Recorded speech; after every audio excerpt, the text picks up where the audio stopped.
Greetings YouTube, LMS Tactical here. I'm doing something that I've never done before, which is trying to record, excuse me, a scream. Sorry, I'm fighting a cold here.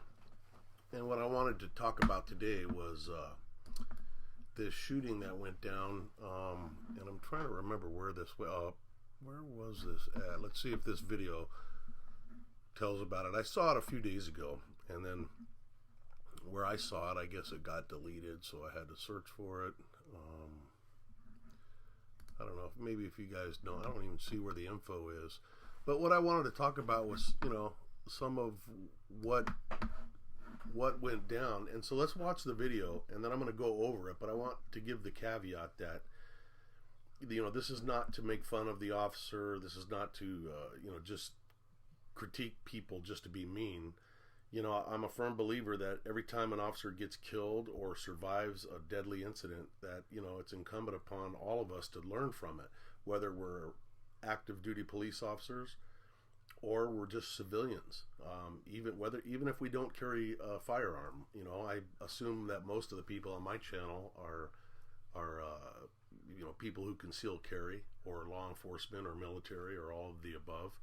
But no matter what, this gets into mindset. So let's watch the video and then we'll talk about it. And here we go.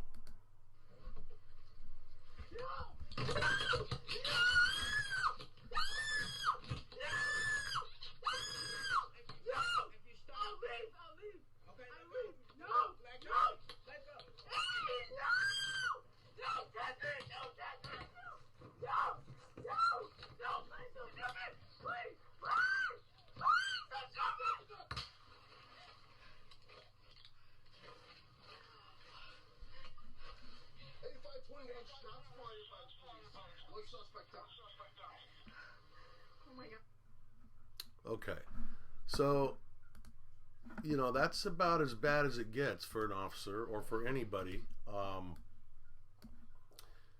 You end up with somebody that's not only manipulating your gun or your gun hand, but is also armed and is trying to kill you or threatening to kill you. I do not know the background of this incident, but I know enough just from what I'm seeing and from my own experience as a police officer that this woman, this officer was clearly working alone, and it looks like she's on some kind of a traffic stop. And obviously the suspect had a gun, and at some point the struggle that you just saw ensued. And I don't know if the suspect's gun malfunctioned or why he didn't shoot the officer when he had a chance. Maybe he was just threatening her. Either way, he deserved what he got, and he got a bullet in the face, and so he's no longer with us. But I got a weird feeling that maybe his weapon malfunctioned. If anybody knows the details, throw them in the comments, because I'm very curious. But what I want to talk about is the female officer, and it has nothing to do with her gender. This is, this kind of thing happens to officers and people in these deadly encounters all the time. I've made videos in the past that talked about mindset, and I think that was the name of the videos. Had mindset in there. If you're not 100%, and this message goes to law enforcement officers and to people who carry firearms. If you are not 100% clear right now, this moment, that you are ready, able, and willing, and have got right with the God that you pray to, and all your religious beliefs, and your family, and your own heart and soul, if you haven't already confirmed deep within that you are able to take somebody's life if needed, then you have no business carrying a weapon, and certainly not wearing a badge and carrying a weapon. And I'm not saying that's this person's situation, but clearly mistakes were made, or she wouldn't have ended up in this situation. And so, again, not to be critical, just to be critical, but let's look at these mistakes so that maybe somebody else in a similar situation won't end up as close to death as she ended up. I don't know why she's still alive. Excuse me. I'm going through puberty. I don't know why she's still alive. Thank God she is. But again, I don't know if it was because the gun malfunctioned or what. But if we take it, the things that come to my mind first are the positioning of her when she's doing this stop. I mean, it looks like it's on a rural road, and I can tell you one thing for certain, and the other video I saw was actually a little bit longer. This is just the meat and potatoes of the whole thing. But it looked to me like she was getting ready to run this guy over the ear or write a citation or something. She was probably getting his information so she could do a warrant check. But whatever the case, at some point she lost sight of his hands. And this is why he ended up with a weapon in his hand. And for you officers, when you're approaching a car, you know, there's nothing in the car that's going to kill you but those hands. Those hands have to be in motion and touching a certain object in order to cause you injury. And so if you don't see the hands, you're setting yourself up for a disaster. And I mean, I've worked alone when I was with the LAPD. And, you know, when you stop a car, whether there's one suspect or 6, you know, you get in a position of advantage, and you do not approach until you see the hands. You tell everybody in that car, you know, get your hands where I can see them. Get them up on the dashboard, whatever. Get them behind your head, whatever your policy, your training, or whatever it is. Don't approach and give away your position of advantage until you have visual control over everybody's hands, you know. If I saw 2 people in the front seat, I would even give a command to the guy in the back seat, even though I couldn't see him, just in case there was a guy laying on the floor. I'd let him think I knew that he was there. You know, you in the back seat, I know you're there, throw your hands up. And, you know, the guys at the front would maybe giggle if there was nobody back there. But, you know, it's about staying alive. So once you have visual of those hands, you got to maintain that, you know. Even if you're running a suspect, you got to watch those hands. You can look at 2 or 3 things at once. And if the hands drop out of view, you need to respond appropriately. So let's take a look at this again. So now her eyes were down, and she just didn't see that. She didn't see that suspect, and she didn't have control of his hands, or she would have known that there was a weapon right there.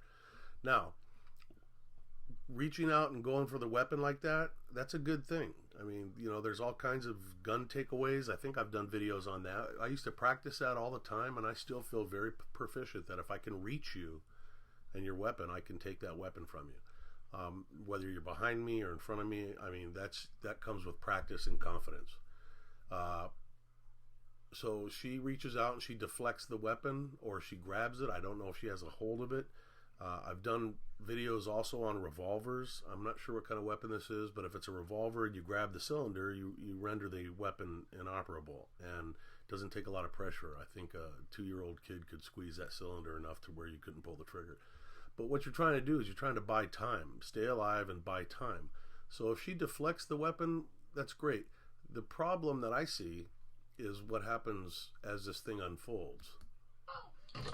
So I'm assuming he tried to pull the weapon in, or she reaches in with her other hand to try to get better control.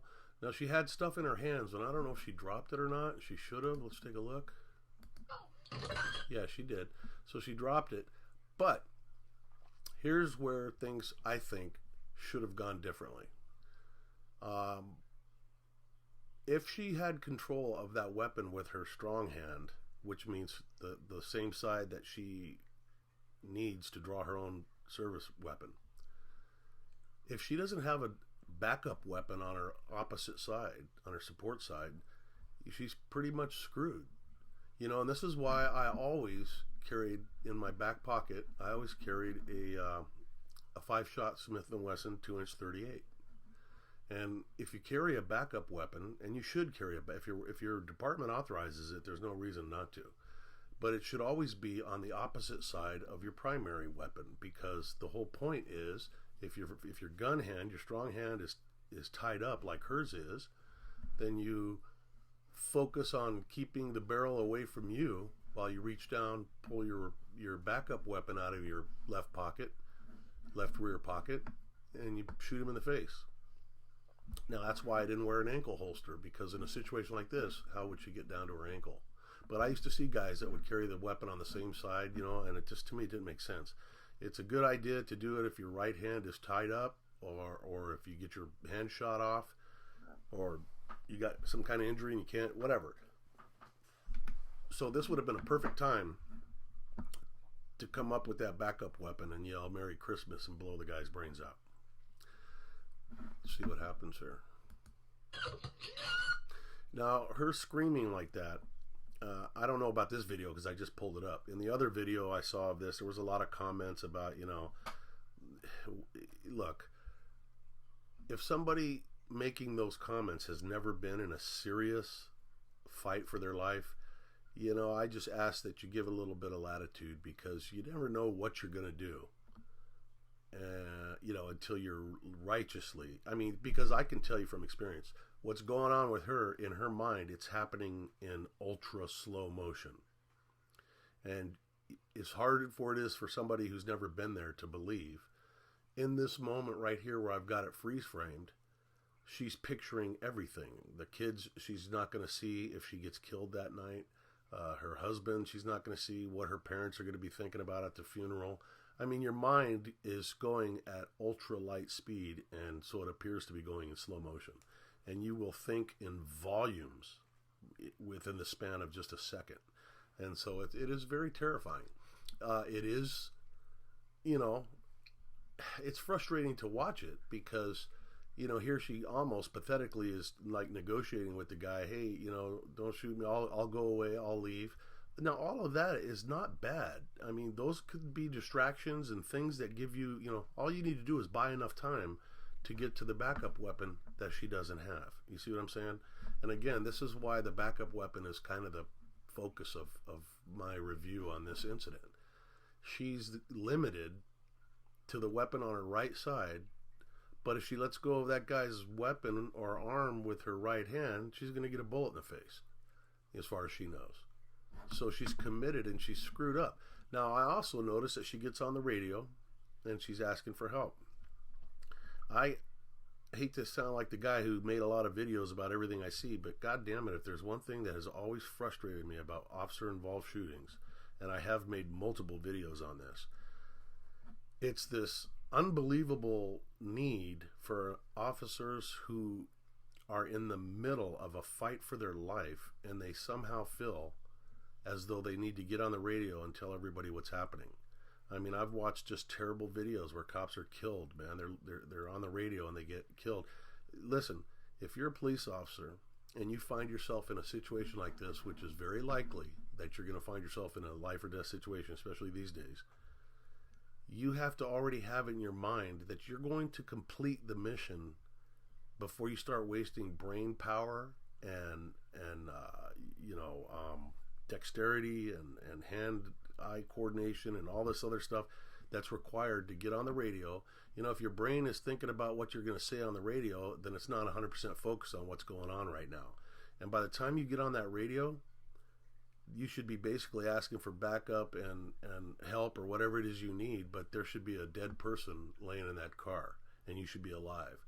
In other words, the situation needs to be code for and resolved before you start describing what's happening, because I'm telling you, man, now obviously there was backup very, very close, and I don't think it was her radio call that brought him there. She is tunnel visioned in. She doesn't even know that another officer pulled up and is already out of the car and walking toward her.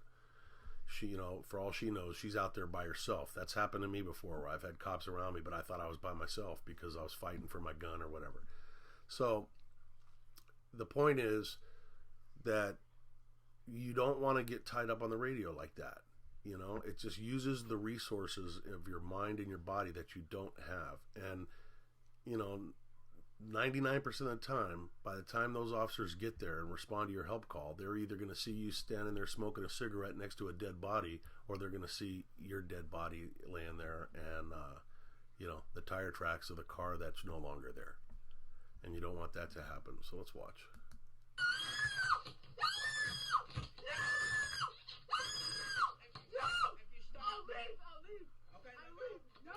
Okay, so she says, I'll leave, and he says, okay, let go of me. So she's got a good grip on his looks like his, well, I can't tell what hand she has. Maybe he's trying to dislodge her hand from his right hand is what I think. It looks like he's trying to pull her hand off with his left hand. So, they're in a battle here, man, a life and death battle, and he starts to negotiate. Hey, I'll leave or she says I'll leave, and he's like, hey, if you let go. And, of course, you can't believe a word that dude says. He's pointed a gun at you, So let's watch again here. Let go. Okay, she's grabbing her radio now. So she's now look at that. That hand right here on the radio. Could have been coming up with a Christmas present and blowing his head off. But now she's actually put herself in a worse position because she's got only one hand and that dude's got two. And she's talking on the radio, which she should be fighting for her life. Now look at him. Look, he's reaching over now. I don't know what he's doing. Trying to grab the radio? I'm not sure what he's doing. Okay, so she's given the call. I don't know. It's a 1033 or whatever. That's not what we used in the LAPD, but I'm sure it means officer needs help or guy with a gun or something. Okay, so she doesn't even know this guy's here. And this guy, you know, let's not lose sight of the beautiful shot. This guy puts one shot right in the dude's melon, and the party's over for that guy.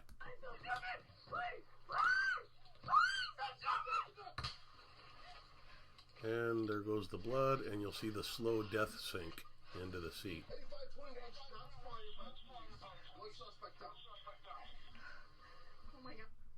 Okay, so you get the picture here, and the guy that posted this video is Jack Lola Sasha, and it's all over YouTube. But if you know, why not watch it on his channel? And you know, since I used his video, and thank you, Jack, for letting me hone in on your video if you're watching this. But for civilians, for you guys that are not law enforcement and you carry a weapon, you need to have it in your mind that when the time comes, God forbid, that you need to use it in defense of your life or somebody else's life, you don't hesitate. And you also need to think of contingency plans and things that you would do under certain situations so that you don't panic. Now, obviously, most civilians don't carry backup weapons. So you need to start thinking about, do you want to get your gun hand tied up in something, you know?